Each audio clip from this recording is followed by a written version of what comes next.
Mesa Política.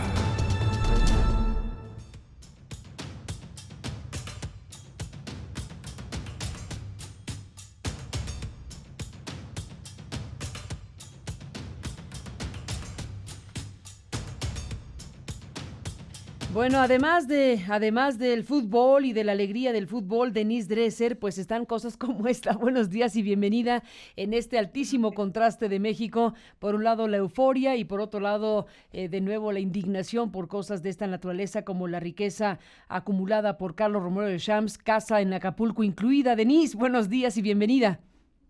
Hola, buenos días. Pues, ¿cuántas veces no hemos leído sobre la fortuna de Carlos Romero de Champs? ¿Cuántas notas no han salido? ¿Cuántos reportajes? ¿En cuántos escándalos no ha estado involucrado? Desde el Pemex Gate hace años, en el cual se le acusó y se le comprobó, tan es así que el PRI fue multado por el entonces IFE, el desvío de 500 millones de dólares a la campaña de Luis Donaldo Colosio por parte del sindicato de Pemex, los yates de Romero de Champs, el reloj de Romero de Champs, los viajes de su hija Paulina en un avión privado junto con los perros, la compra de bolsas. Carlos Romero de Champs se ha vuelto el ícono de la impunidad. ¿Y qué ocurre ante cada nota? No pasa nada, nada, nada. ¿Por qué? Pues por el pacto de sucesivos gobiernos priistas y panistas con una oligarquía sindical que se ha convertido en una vetocracia sindical, con la capacidad de frenar y vetar cualquier reforma, cualquier medida que intente contener sus privilegios o sancionar sus abusos. Esto es la normalidad ya, producto de un tipo de relación construida desde hace décadas entre el gobierno y las cúpulas sindicales, no solo en el ámbito petrolero. Me das apoyo político y te concedo la posibilidad del enriquecimiento personal.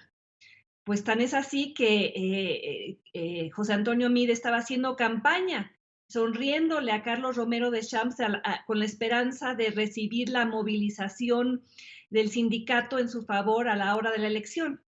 He ahí la evidencia de un pacto patrimonialista, un pacto clientelar que ha sido funcional para ambas partes. Se necesita dos para bailar el tango y el gobierno, los gobiernos y Carlos Romero de Champs llevan años bailando de cachetito ese tango. Ni siquiera la reforma energética tocó los privilegios de Romero de Champs, ni contuvo su rapacidad. Y como él, hay muchos más en el mundo sindical. Y una de las razones detrás de nuestra transición trunca es precisamente esta, la permanencia de cotos corporativos opacos que usan bienes públicos para acrecentar fortunas personalmente. Pues ni más ni menos, Denise. Sergio Aguayo, estamos contigo esta mañana. Bueno, como decíamos, en el alto contraste, por un lado, la euforia nacional por el fútbol y este histórico triunfo con Alemania, pero también con estas historias que nos regresan a la realidad y a lo que es este país en materia de corrupción y de abuso de poder. En este caso, pues con la información presentada por Reforma de la casa en Acapulco de Carlos Romero de Champs, que se está construyendo para ver a la bahía. ¿Qué decir, Sergio, de este caso?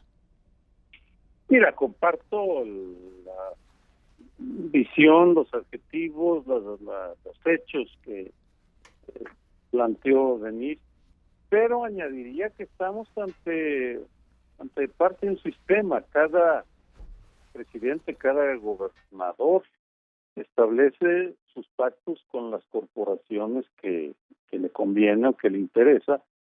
Vicente Fox y Marta Sagún establecieron una relación de privilegio con el Bester Gordillo y el CENTE. Felipe Calderón también hizo lo mismo con el Bester Gordillo e incluso nombró a su yerno como su secretario de Educación Básica en la Secretaría de Educación Pública. Y pues podría seguir en la lista, pero quisiera embonar lo que está pasando con Carlos Romero de Champs con otro asunto que me parece francamente escandaloso.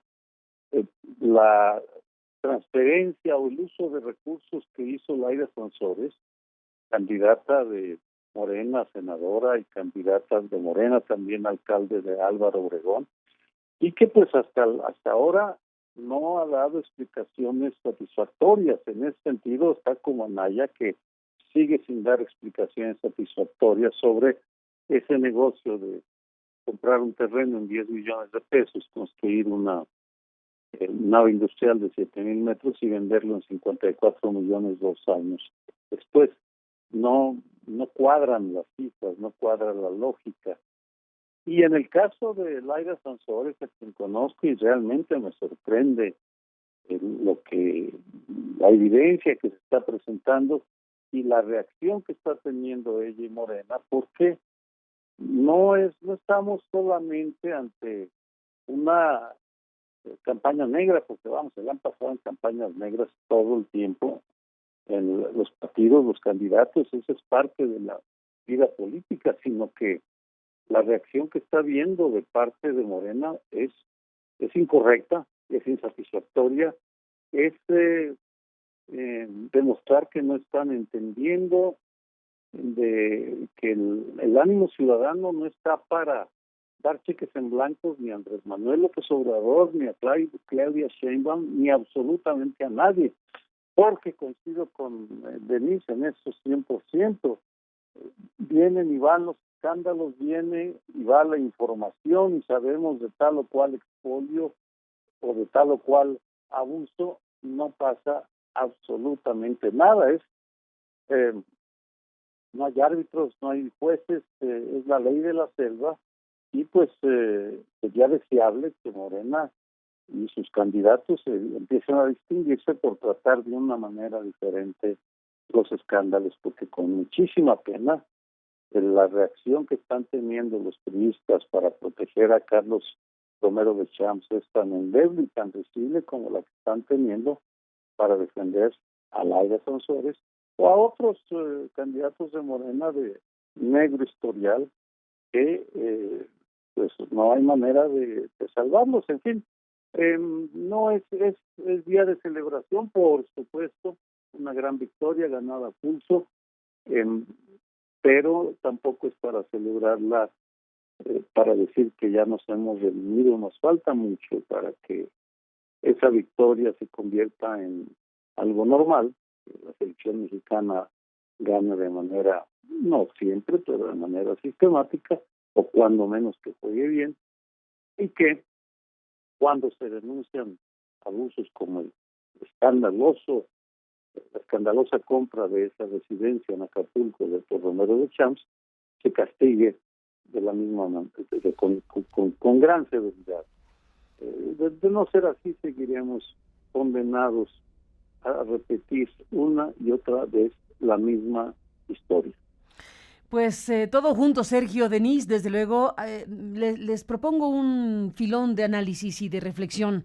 En un país como el nuestro, que está viviendo desde luego este conjunto de cosas, estamos a punto de un proceso electoral el próximo 1 de julio, donde habrá un recambio muy grande del mapa político electoral en México.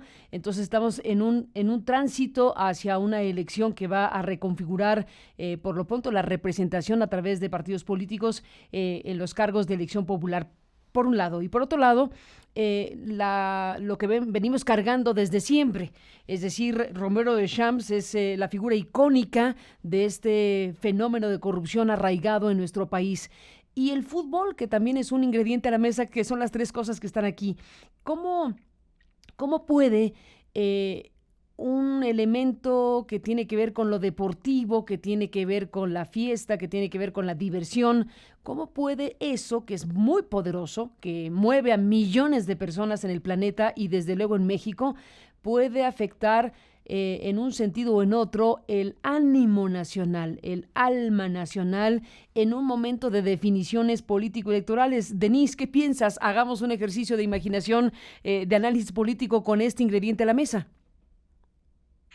Yo no soy experta en fútbol, aunque disfruté intensamente el partido ayer. Y lo que vi el resultado, la algarabía que se vivió, que se sintió en las redes sociales, creo que despliega algo, ejemplifica algo que Fernanda Solórzano dijo: carajo, ya nos merecíamos un día feliz. Y lo que hizo para el ánimo nacional fue, creo que, inyectar una dosis de confianza en nosotros mismos. Venimos de tiempos atribulados, tiempos oscuros, de un sexenio fallido, de corrupción que ensombrece la gestión pública, de corrupción que se repite y se mimetiza a lo largo del sistema político y en la que participan muchos ciudadanos. Creo que el alma nacional estaba abatida y lo de ayer, aunque no nos saca completamente del hoyo, sí es un atisbo de luz. Nos nos enseña el camino de qué puede ocurrir cuando un equipo juega de manera profesional, cuando se tiene un entrenador que ha mapeado cómo es que puede ganar el partido, cuando hay apoyo de muchos sectores en torno a una causa.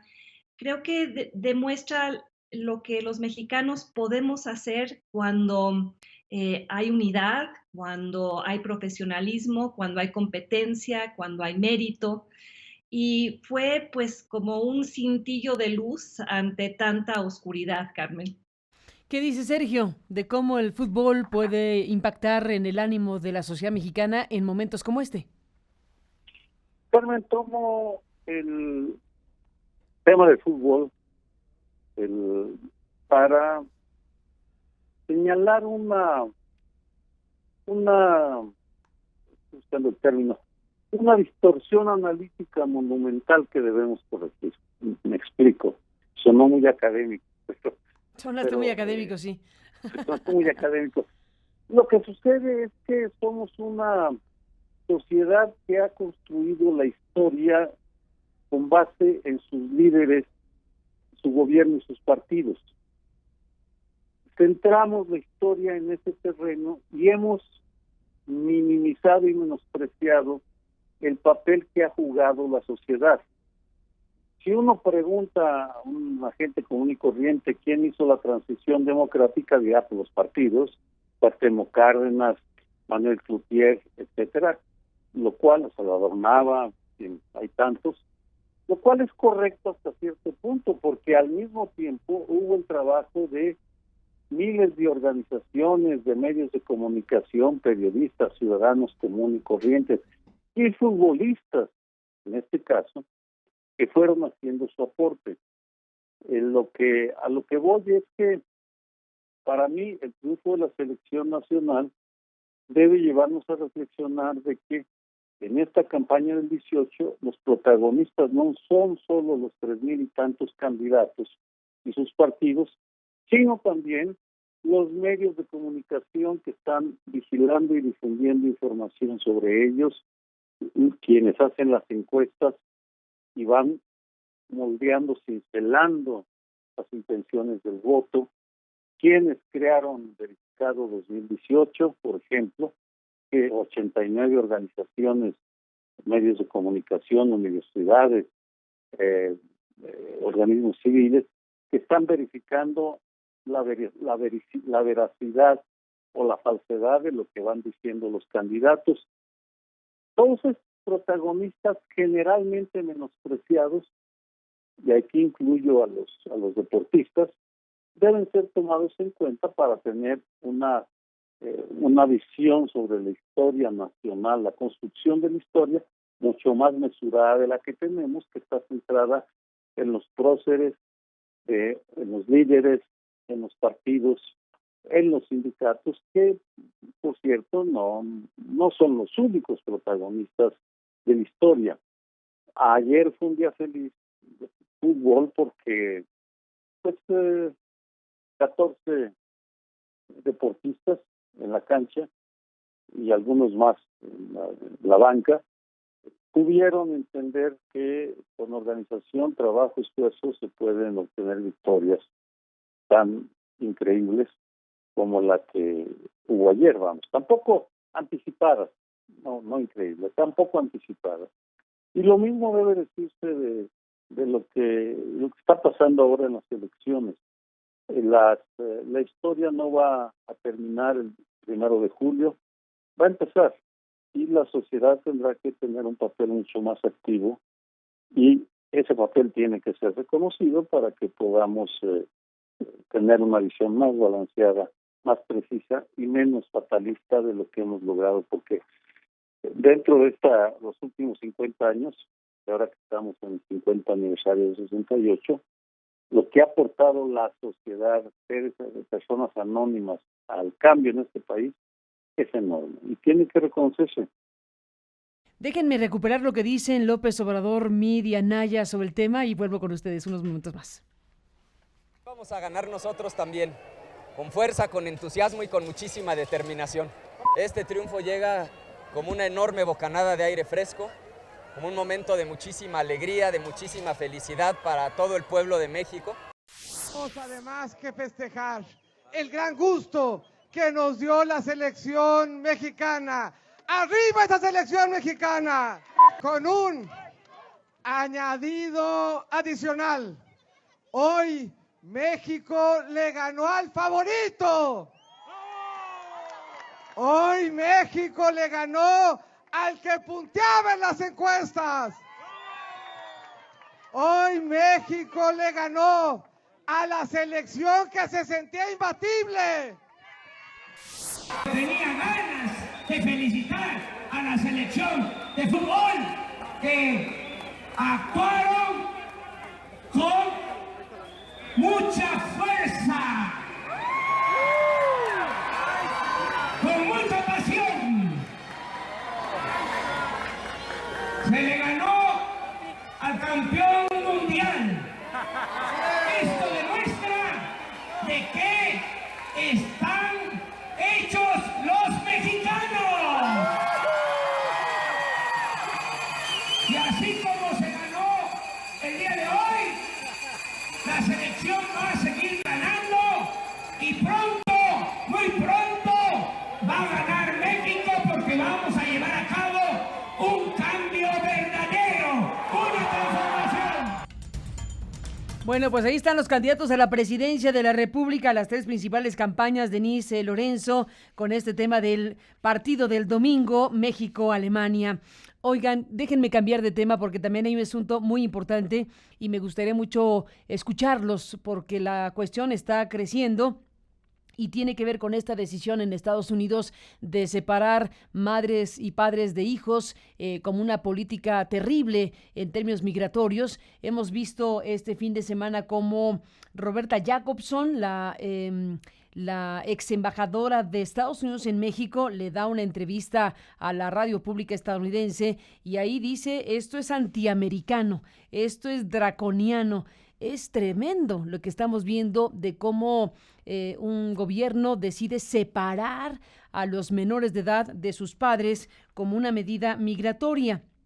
Y está, por supuesto, lo que habrá que interpretarse de la forma en que cada quien lo interprete, que es el mensaje de Melania Trump, que dice que odia ver a los niños separados de sus familias. La esposa del presidente Trump mandó un mensaje a CNN diciendo que odia ver a los niños separados de sus familias y que espera que ambos lados del arco político se pongan de acuerdo para lograr una reforma migratoria satisfactoria. Bueno, esto puede ser una presión adicional, el mensaje de Melania Trump a la cadena CNN, un mensaje adicional a los demócratas, casi diciendo, si no se ponen de acuerdo con una reforma migratoria, con mi marido, pues esto que odiamos, pues ahí está, no es que no es que le diga a su marido que lo deje de hacer, sino se convierte en un factor adicional de presión a los demócratas para que se llegue a un acuerdo de carácter migratorio. Qué imágenes, qué escena, qué dramatismo, qué desgarrador ver a los niños que son separados precisamente de sus padres. Sergio, ¿hacia dónde se va con este tema? Bueno, buen asunto para seguirse y no dejarlo pasar porque realmente afecta a muchísimos mexicanos que se encuentran en esta condición. Carmen, es el dilema que enfrenta Estados Unidos desde siempre. Tiene su sociedad un impulso, una vocación humanitaria indudable. Tiene una parte de la sociedad un compromiso con lo que ahora conocemos como derechos humanos, pero, por cierto, no hay que olvidar que es una mujer, Eleanor Roosevelt, la que lleva a que se llamara la Declaración Universal de los Derechos Humanos de esa manera, y no Declaración de los Derechos del Hombre, imitando a la francesa, a la Declaración de la Revolución Francesa. Pero al mismo tiempo tiene un impulso a cerrar su frontera a los diversos. Y esta tensión permanente es lo que ha marcado su política migratoria. No es la primera vez que enfrentan este impulso a expulsar a los diversos, a encarcelarlos incluso, como hicieron con los japoneses durante la americanos de origen japonés durante la Segunda Guerra Mundial, y está claramente palpable y observable en los discursos que pronunciara Barack Obama en junio del 2014, cuando Estados Unidos se enfrentó a una invasión de menores centroamericanos no acompañados que llevaron a que embarcaran a Enrique Peña Nieto en la política de endurecer la política migratoria mexicana hacia los centroamericanos. Es decir, es un dilema irresoluble que va a seguirse manteniendo. Se atenuará tal vez si Donald Trump siente que la presión es suficiente, la presión política, y que le puede perjudicar en las elecciones, pero no se eliminará, porque Estados Unidos, al igual que Europa, no quieren migrantes, pero tampoco quieren renunciar a ese impulso humanitario. Y pues el resultado va a seguir siendo una política errática en la cual ojalá en México no siga siendo un simple instrumento de la parte represiva de la política de Washington, sino que desarrolle una política propia de la cual por ahora carece. Pues ahí está otro de los grandes temas, Sergio. Como siempre, gracias por estar aquí esta mañana. Seguimos en contacto. Un abrazo y muy buenos días. Un abrazo, Carmen. Hasta luego, Denise. Gracias, Sergio Aguayo. Y bueno, pues Denise, estamos contigo escuchándote sobre este también importante tema. ¿Qué me dices de lo que significa, no solamente para México, por lo que implica familias que puedan estar separadas, sino para centroamericanos, para el propio Estados Unidos? Es una señal bastante alejada de lo que uno se esperaría precisamente de una nación como la estadounidense. Yo creo que Trump está haciendo esto porque está muy desesperado por el contexto político interno que se vive en Estados Unidos. Las investigaciones de Robert Mueller van avanzando y casi todos los días sale un nuevo elemento que inculpa a alguno de los colaboradores cercanísimos de Trump. Incluso su ex coordinador de campaña acaba de ser ingresado a la cárcel por violar los términos de su bail, los términos en los cuales el juez lo dejó en libertad mientras proseguía su juicio, por tratar de influenciar a quienes podrían ser posibles testigos en su juicio. Y saco este botón de muestra porque a Trump se le está apretando el cerco. La soga que Mueller le ha colocado alrededor del cuello es una soga que empieza a ahorcarlo por las denuncias de corrupción, enriquecimiento ilícito, posible colusión con los rusos. Y ante esto que va surgiendo, debe sentir pasos en la azotea. Y al sentirlos, entonces está intentando desviar la atención para arengar a sus bases.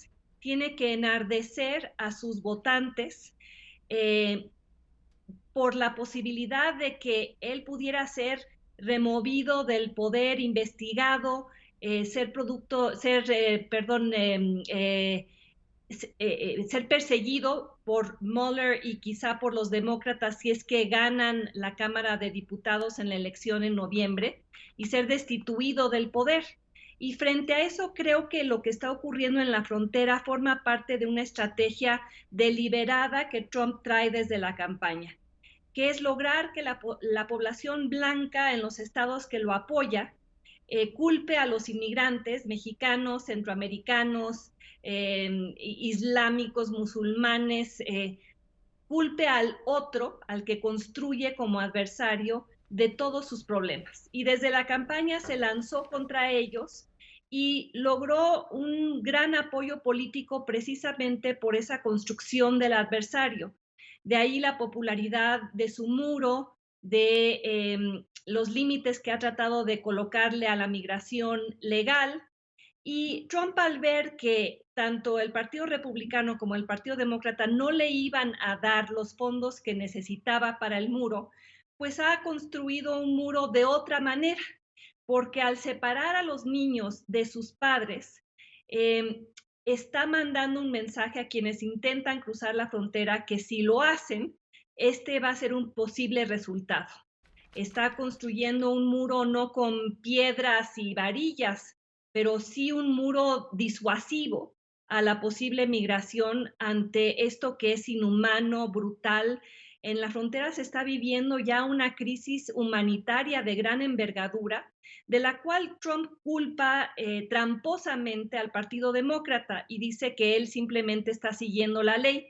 Pues no hay ninguna ley migratoria que justifique esta separación. Su procurador general Jeff Sessions dice que se está siguiendo la ley de Dios, que la Biblia incluso manda señal o da mensajes de que hay que cumplir con la ley. Pero eso es una tergiversación porque no existe un precedente legal para lo que están haciendo. Es un acto político que tiene una clara intención de ser disuasivo y de mandar señales a su base de que él va a ser un hombre fuerte contra los migrantes. Ahora, aquí lo lamentable es que los demócratas no han logrado poner la resistencia suficiente para impedir esto, pues porque son el partido minoritario. Y lamentable también el silencio del gobierno de México. Ante la crisis humanitaria parecería que no hay gobierno mexicano, no hay una posición de denuncia, de crítica, de exigencia. Y no sé si es porque Videgaray y el presidente piensan que asumir esa posición pondría en juego las negociaciones del TLC, negociaciones que, por cierto, están totalmente congeladas, en las cuales no se ve avance precisamente por los desplantes de Trump en la cumbre del G7 y por su pleito con Canadá y toda una serie de declaraciones que ha hecho contra el TLC y contra los canadienses, etcétera.